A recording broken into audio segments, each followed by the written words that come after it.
Terima kasih Anda masih bersama kami di Sindo Siang bersama saya, Nata Arman. Pemirsa Polda Metro Jaya menjelaskan alasan menyita ijazah SMA dan Sarjana Presiden ke-7 Republik Indonesia Joko Widodo. Ijazah Jokowi tersebut akan diuji laboratorium forensik untuk kepentingan penyidikan.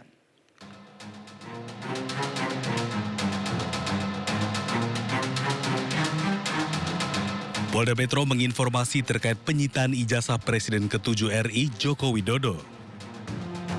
Kabid Humas Polda Metro Jaya, Kombes Polisi Ade Ari menjelaskan pihaknya telah menyita ijazah SMA dan Sarjana Joko Widodo untuk diperiksa di laboratorium forensik dalam rangka penyidikan.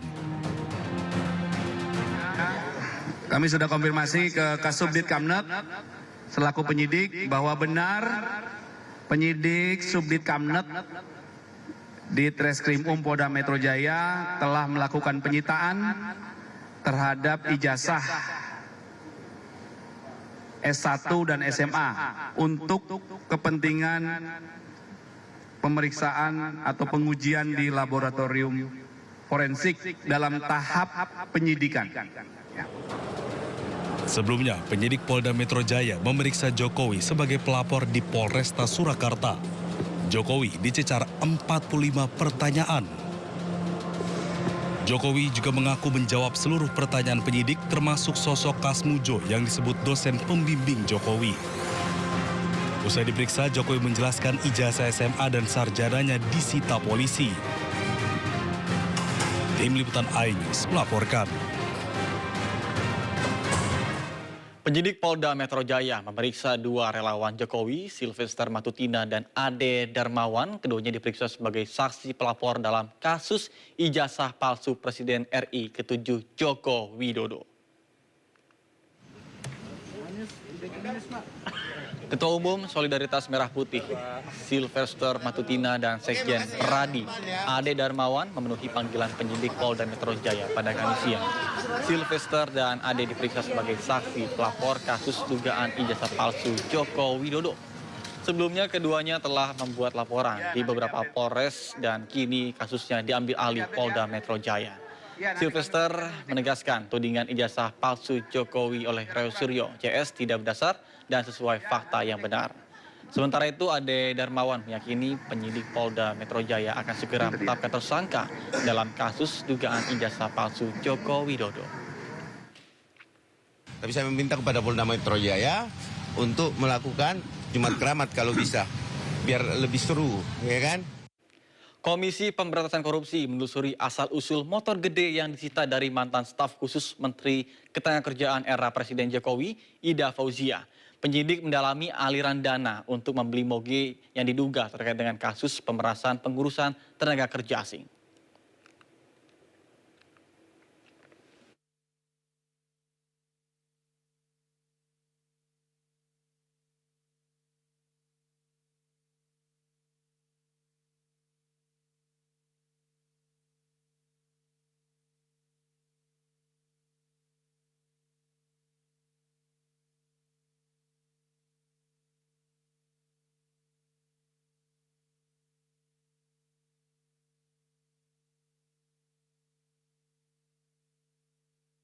Komisi Pemberantasan Korupsi menelusuri asal-usul motor gede yang disita dari mantan staf khusus Menteri Ketenagakerjaan era Presiden Jokowi, Ida Fauzia. Penyidik pun mendalami aliran dana untuk membeli motor gede yang diduga terkait dengan kasus pemerasan pengurusan tenaga kerja asing. Komisi Pemberantasan Korupsi tengah menelusuri asal-usul motor gede yang disita dari mantan staf khusus Menteri Ketenagakerjaan era Presiden Jokowi, Ida Fauzia. Bahkan penyidik KPK mendalami asal-usul yang digunakan untuk membeli moge. Bahkan penyidik juga menelusuri terkait dengan pihak penerima aliran dana tersebut selain untuk membeli motor gede.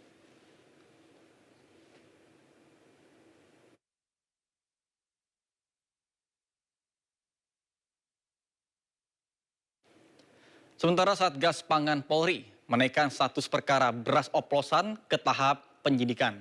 Selain itu, polisi juga menetapkan 3 produsen dari 5 merek beras terbukti melanggar hukum.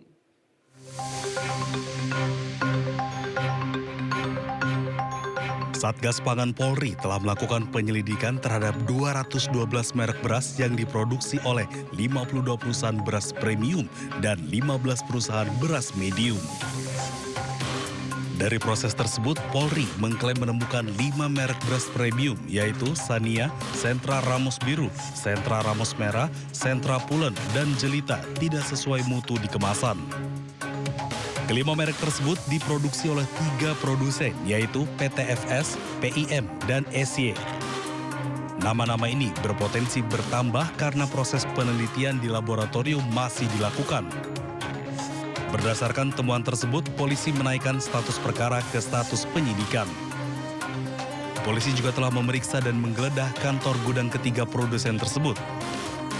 Penyidik mendapatkan fakta bahwa modus operandi yang dilakukan oleh para pelaku usaha yaitu melakukan produksi beras premium dengan merek yang tidak sesuai standar mutu yang tertera pada label kemasan yang terpampang di kemasan tersebut. Menggunakan mesin produksi baik modern maupun tradisional. Dalam proses penyidikan, berbagai langkah telah dilakukan termasuk pengambilan sampel dan penyitaan barang bukti beras sebanyak 201 ton beras berbagai merek. Dari Jakarta, Stephen Patinama, Yudi Richard, iNews melaporkan. Pemirsa, petugas terus memburu Riza Khalid dalam kasus korupsi tata kelola minyak mentah. Dan saat ini keberadaan saudagar minyak itu terdeteksi ada di Malaysia.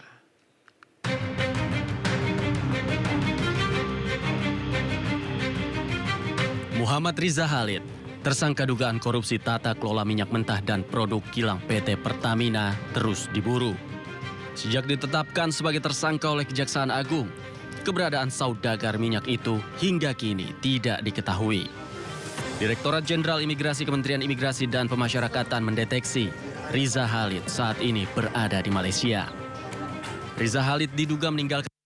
Sementara itu, Menteri Imigrasi dan Pemasyarakatan Republik Indonesia menegaskan bahwa kini pihaknya sudah berkoordinasi dengan pihak imigrasi Malaysia dan polisi Malaysia terkait dengan keberadaan mafia migas Riza Khalid.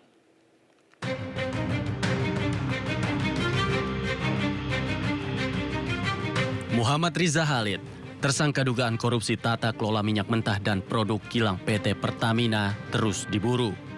Sejak ditetapkan sebagai tersangka oleh Kejaksaan Agung, keberadaan saudagar minyak itu hingga kini tidak diketahui. Direktorat Jenderal Imigrasi Kementerian Imigrasi dan Pemasyarakatan mendeteksi Riza Khalid saat ini berada di Malaysia. Riza Khalid diduga meninggalkan Indonesia sejak Februari lalu atau sebelum ada permohonan pencekalan ke luar negeri dari Kejaksaan Agung. Dari yang kita monitor, yang bersangkutan sudah meninggalkan Indonesia sejak Februari. Sekarang ini masih ada di Malaysia dan kita sudah komunikasi dengan imigrasi yang ada di Malaysia, termasuk dengan polisi dari Malaysia. Ya, kami juga koordinasi dengan Pak Jaksa Agung kemarin pada saat penyerahan rumbasan, pengelolaan rumbasan kepada Kejaksaan Agung. Kami sudah komunikasi dan laporkan kepada beliau posisi yang bersangkutan ada di mana dan beliau sudah tahu yang bersangkutan. Sementara itu, Kejaksaan terus memburu Riza Khalid dengan menjalin koordinasi dengan pihak terkait. Kejaksaan juga melayangkan panggilan pada Riza agar datang dengan keinginan sendiri sebelum dijemput paksa. Terhadap yang bersangkutan berdasarkan pelintasan bahwa yang bersangkutan saat ini katanya kemarin beberapa berdasarkan ada berada di wilayah Malaysia. Tapi prinsipnya itu merupakan masukan bagi kami dan nantinya kami akan berkoordinasi dengan pihak-pihak terkait dalam pelaksananya. Dan kami akan berfokus dulu melakukan pemanggilan terhadap yang bersangkutan sebagaimana diatur dalam kitab mendukung hukum acara. Sebelumnya, Kejaksaan Agung menetapkan Riza Khalid dan 8 orang lain sebagai tersangka dalam kasus korupsi tata kelola minyak mentah dan produk kilang pada PT Pertamina Persero tahun 2018-2023. Praktek haram itu diduga merugikan keuangan negara hingga 285 triliun rupiah. Dari Jakarta, tim liputan iNews melaporkan.